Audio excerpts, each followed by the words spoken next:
लक्ष इकडे आहे असं समजून मी कविता सादर करतोय। कवितेचं नाव आहे वड म्हणला बाई तुला दोन्ही हात जोडले। काही नाही, साधी कल्पना आहे। वडामधला आणि त्या बाई मधला तो संवाद आहे, बाकी दुसरं तिसरं काही नाही। एक बाई लगबगीनं पूजेसाठी आली, एक बाई लगबगीनं पूजेसाठी आली।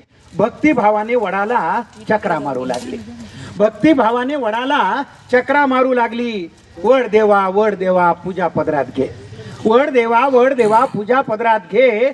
जन्मोजन्मी पुन्हा मला हाच पती दे, जन्मोजन्मी पुन्हा मला हाच पती दे। आश्चर्याने वडाने विचारलं, हाच पती पाहिजे?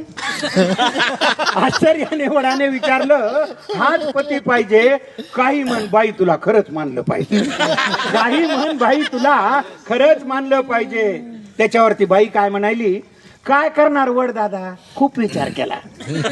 काय करणार वड दादा, खूप विचार केला। हाच नवरा राहू दे म्हणून आतून आवाज आला, हाच नवरा राहू दे म्हणून आतून आवाज आला। त्याच्यावर तो वड म्हणायला, एवढे दुर्गुण असून सुद्धा याचीच निवड केली, एवढे दुर्गुण असून सुद्धा याचीच निवड केली। म्हणून माय मला तुझी फारच दया आली, म्हणून माय मला तुझी फारच दया आली। त्याच्यावरती बाई काय म्हणली, त्याच्यावरती बाई म्हणते, वड देवा तसं काहीच नाही, वड देवा तसं काहीच नाही। असं नाही की आमचं बिलकुलच पटत नाही, असं नाही की आमचं बिलकुलच पटत नाही। दुसरा नवरा मागायचा मीही विचार केला, त्या बिचारीनं प्रामाणिकपणे सांगितलं। दुसरा नवरा मागायचा मीही विचार केला, पण कल्पनेनंच माझा जीव कासावीस झाला, पण कल्पनेनंच माझा जीव कासावीस झाला। जास्तच बिलिंदर निघाल्यावर मग काय करायचं, जास्तच बिलिंदर निघाल्यावर मग काय करायचं? म्हणून म्हणलं याच्यासाठीच वडाभोवती फिरायचं, म्हणून म्हणलं याच्यासाठीच वडाभोवती फिरायचं। तुम्हाला तर माहिती आहे देवा मी काही कमी नाही, तुम्हाला तर माहिती आहे देवा मी काही कमी नाही। बिचाऱ्याच्या डोक्याला केस सुद्धा ठेवला नाही,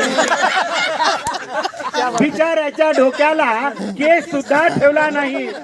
अधून मधून गुरगुर करत, मी थोडंच ऐकते, अधून मधून गुरगुर करत।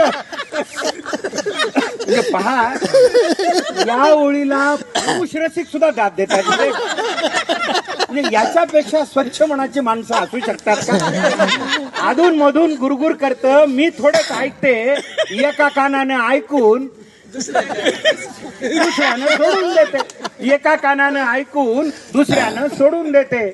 माझी आई मला म्हणली नवरा बदलायचा नाही। पहा, म्हणजे तो आतून आलेला आवाज कुठून आलेला होता, आजकाल हा आवाज फार झाला। माझी आई मला म्हणली नवरा बदलायचा नाही, एवढा बावळट माणूस तुला कुठेच मिळायचा नाही।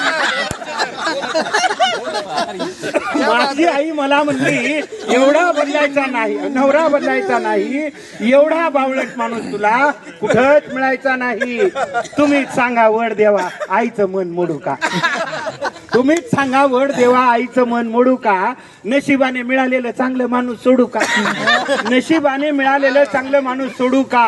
वयोवृद्ध झाडाने पण गडगडाटी हास्य केले, वयोवृद्ध झाडाने पण गडगडाटी हास्य केले। वड म्हणला बाई तुला दोन्ही हात जोडले, वड म्हणला बाई तुला दोन्ही हात जोडले।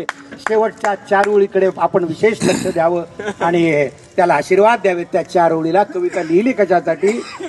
शेवटी वड काय म्हणतोय, न विसरता दरवर्षी पूजेसाठी येत जा, न विसरता दरवर्षी पूजेसाठी येत जा। झाडांसाठी आयुष्यातला थोडा वेळ देत जा, झाडांसाठी आयुष्यातला थोडा वेळ देत जा। धन्यवाद।